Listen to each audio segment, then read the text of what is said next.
Well. Today is a brand new day. And the standard we're on for today is Public Speaking School. Well, students, we have come to not our last Public Speaking School of the year, but a very, very important Public Speaking School of the year because this is the last one that we will have in the current format. Where you see, this is the very last public speaking school that will have a Digging for Historical Gems part and a historical reading. A tradition that we've had for more than 2 years now, but it's time for us to evolve. It's time for us to step up our game. But, pardon the interruption.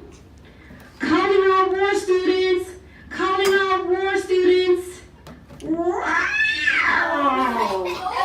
At this time, friends, we are calling all war students. Let me tell you what that means.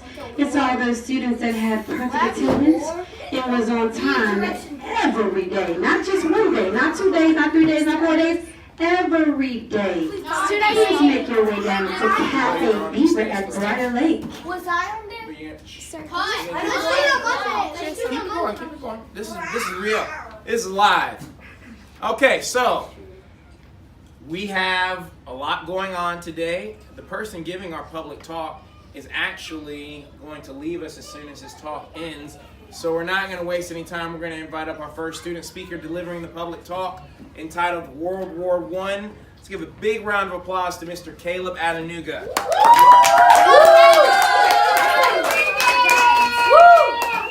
Oh, he's not giving the public talk. He's doing Digging for Historical Gems. But since he has to go, we're going to do Digging for Historical... Does your back hurt? Oh. You know what I've been doing all week? Digging. I've been doing what? Digging. Digging for historical gems. So you probably don't want to go back and watch this one on YouTube because it has so many mistakes. But that's all right. Give another big round of applause to Mr. Caleb Adenuga as he handles our Digging for Historical Gems.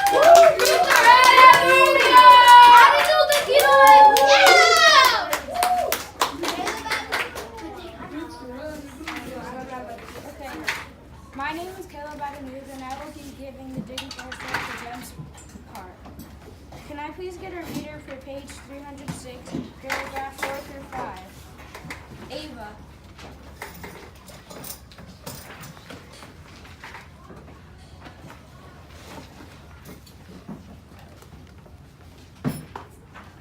Allies and the Central Powers fought with new weapons in World War I. Soldiers used machine guns that could shoot hundreds of bullets per minute.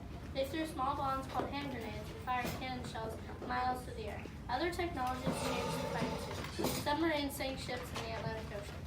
The British invented the chain to attack and cross the land between trenches. Both sides used poison gas to harm and kill one another. Later in the war, airplanes were used to drop bombs. World War I was the most destructive war in the history of that time. Question 1. Describe the new kinds of weapons used in World War I. Tommy. A new type of weapon that was used in World War I was the machine gun. It could shoot hundreds of bullets per minute. Another type of weapon that was used in World War I was the plane. A plane can be used as a weapon because it can shoot down other planes as well as military bases. Sam. One of the new weapons that was created was the machine gun, which could shoot hundreds of bullets per minute. Another new weapon was the small hand bombs, which were called hand grenades. The last one that I'm going to talk about is the cannon shells. The shells could fly miles through the air and then blow up the thing that they landed on. My answer is the Allies and the Central Powers fought with new weapons in World War I. They used machine guns that could shoot hundreds of bullets per minute. They also used grenades and they used cannons. And also the U.S. and German airplanes dropped bombs. And they also used poisons. May I please get a reader for page 307, paragraph 1? Alvin. When World War I started in 1914, most Americans wanted to stay out of it. President Woodrow Wilson said, The United States must be neutral in thought as well as action. During the first year of the war, German submarines sank British ships carrying trade goods. Then, in 1915, a German submarine sank the Lusitania. The Lusitania was a British passenger ship with many Americans on board. People were shocked and angry after the sinking of the Lusitania. Good reading. Are you done? Good reading. Question 2. Describe who Eddie Rickenbacker was and who Manfred von Richthofen was. Jalen. Eddie Rickenbacker was a hero in the United States. Manfred von Richthofen was known for his flight of a bright red airplane called the Red Baron. They did very important things in history. Nihal. Eddie Rickenbacker was a hero in World War I for the United States. Manfred von Richthofen was also a German pilot who was famous. He would always fly a bright red airplane that was called the Red Baron. My answer is Eddie Rickenbacker was an American pilot and was a hero to the United States. Manfred von Richthofen was a German pilot who flew a bright red airplane called the Red Baron, and he was famous. Also, both of the airplanes were helped in World War I. They dropped bombs into trenches. Question 3. What does this week's reading teach me about history? Ava. This week's reading teaches me about World War I and the new technology they used to fight. World War I was the first war to use modern-day machinery. They invented things like tanks and newspaper. They also invented atomic bombs. Good answer. Claudia. This week's reading teaches me about history because I learned about Rickenbacker and von Richthofen. Rickenbacker was a hero in the United States and a German pilot. Von Richthofen was also a famous pilot. He flew a bright red airplane that was called the Red Baron. Sam. This week's reading teaches me about World War I and its causes. World War I was like no other war because of new tech and machines that were used. One of the causes of World War I were the alliances between Russia, England, and France. Another alliance was between England and Belgium. Once Germany marched through Belgium, that is what brought England in the war, which made Germany have to fight war on 2 fronts, and later against Russia for 3 fronts. Thank you for your answer. My answer is, this week's reading teaches me about how devastating World War I was to Germany. After the war, in effect, was Huntel's cost at about $1,000, and it teaches me about who Eddie Rickenbacker was, and it teaches me about how he dropped bombs into German trenches in World War I. Also, back then, medicine wasn't as good as today, and back then people had to get plastic surgery because during the war, a lot of people lost their lives, and people who were about to die had to get blood transplants. And after the war, Germany had to pay for the cost of their country because the Treaty of Versailles was signed to end World War I. Question 4. What points can I use from this week's reading to teach someone about this topic? Neho. Points I can use from this week's reading to teach someone about this topic is about how U.S. got involved in World War I, also about the Lusitania ship being sunk by Germany, and the new technology in World War I, how World War I started, and lastly, it teaches me about Eddie Rickenbacker and Manfred von Richthofen. Jalen. The points I can use from this week's reading to teach someone about this topic is the weapons that were used in World War I, what was the cause of World War I. Thank you for your answers. This week's reading teaches me about the impact of World War I to World War II. In World War I, they wanted to make even stronger machines for World War II. And when in World War II, Japan launched a nuclear bomb in World War II. Also, back then, a few years before World War I, the invention of airplanes was made. Also, airplanes were able to drop weapons from the air to people who were in trenches. The United States entry in the war led to the Germans surrendering and signing the Treaty of Versailles. Also, the U.S. entry in the war was because a German U-boat sank the Lusitania, which was a British passenger ship that held American citizens. Thank you for my name for historical part.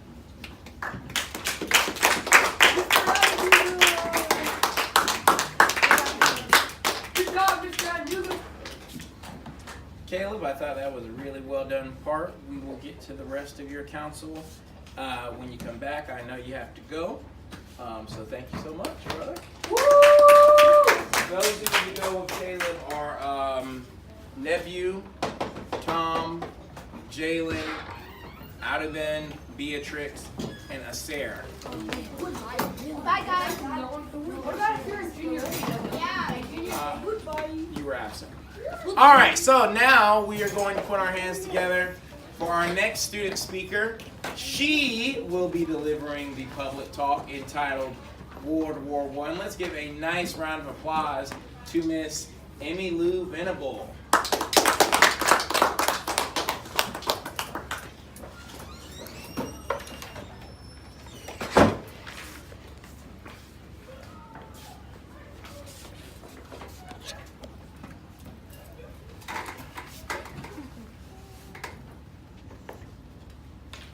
Today I will be talking about World War I. One way to remember the four main causes of World War I is to remember the acronym MAIN: Materialism, Alliances, Imperialism, and N nationalism. Materialism was one of the four major causes of the war. It was an arms race because Britain had a large navy. Germany wanted a large navy too. That was only one cause. There are two more. For one side, there was the problem of the assassination of Archduke Ferdinand. And the other group was fighting over the sinking of the Louisiana. The two teams that were fighting were Germany, Austria-Hungary, and their allies, versus Great Britain, France, Russia, who were known as the Triple Entente. World War I was a very devastating time. World War I began in 1914. After the assassination of Archduke Franz Ferdinand, it lasted until 1918. During the conflict, Germany, Austria-Hungary, and others, the Central Powers, fought against Great Britain, France, Russia, Italy, Romania, Japan, and the United States, the Allied powers. As we were talking about the war, let's get into the weapons they used in the wars. Machine guns, flamethrowers, poison gas, tanks, aircrafts, that is only some of them, but in my opinion, the most harmful and or devastating is submarines because no one could see them.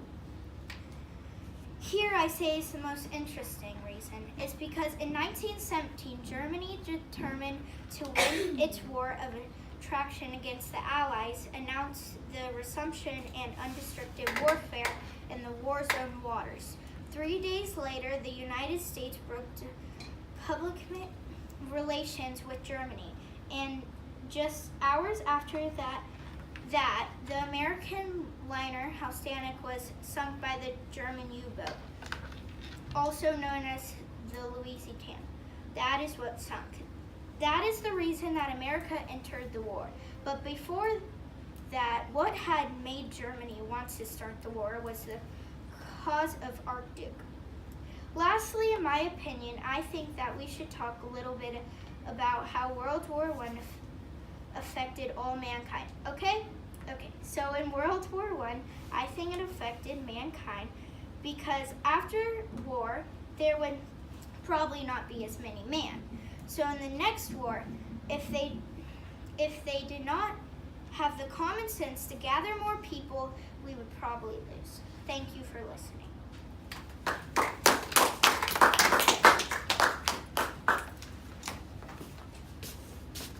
All right. Amy, relax now. I know you seem pretty nervous up here, but you really did well on your talk. What I really liked about your talk was that even though I could tell that you were pretty nervous, your delivery was very fluent. You weren't stumbling, you weren't stuttering. You gave your information in a very nice, precise manner.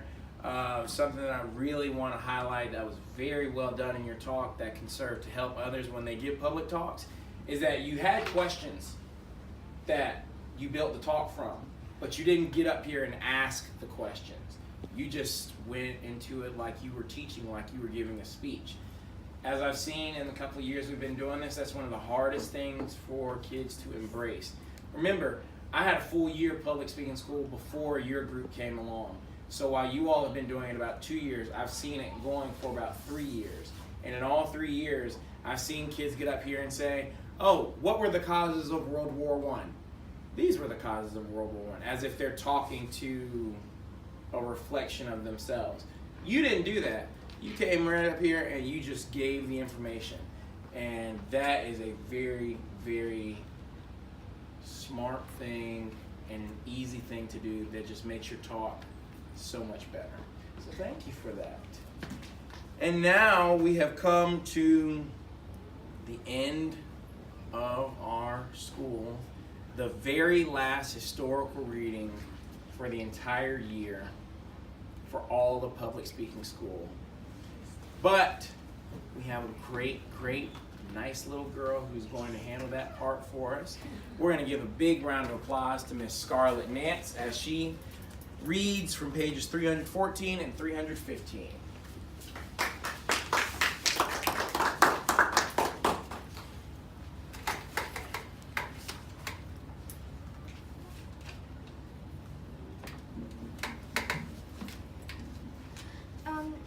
Everyone go to the pages 314 and 315, please, and read along. The United States joined the war in 1917 by then, but the Central Powers and the Allies were exhausted from 3 years of fighting. About 1 million American soldiers went to France. The strength of this force helped the Allies win important battles. Eventually, the Central Powers realized they could not win the war and signed an armistice. An armistice is an agreement to stop fighting. The war ended on November 11th, 1918. In January 1919, leaders of the Allied countries met in France to write a treaty. President Woodrow Wilson was one of those leaders. The treaty to end the war was named the Treaty of Versailles. After the French palace in which it was signed, several European leaders blamed Germany for the fighting in Western Europe. These Allied force leaders used the Treaty of Versailles to punish Germany. The Germans lost colonies, gave land to France, and paid money to Allied countries. Wilson did not want to punish Germany, but he supported the treaty because it created the League of Nations. Through the League, nations would try to solve their problems peacefully. Members of the League would also promise to protect one another if war did start. Wilson asked the United States Senate to approve the Treaty of Versailles. The Senate refused. The senators thought the League of Nations might cause the United States to be pulled into future wars. Also, many Americans were horrified by the destruction of World War I. Some began to believe in isolation. People who believe in isolationism want to stay out of world events. After World War I, the United States would avoid alliances and conflict whenever it could.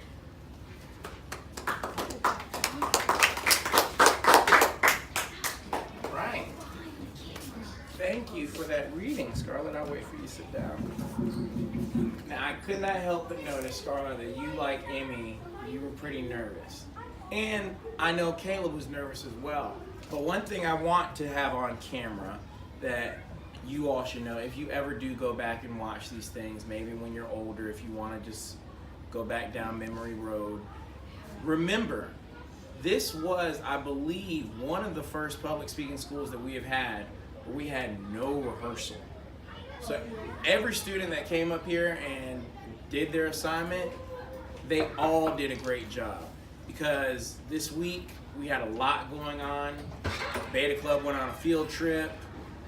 We were everywhere in terms of changes of social studies, and we didn't have that much time to prepare. But the good thing is everyone came up here and everybody delivered. So let's all give a big round of applause, not only to our student speakers, but also to our audience.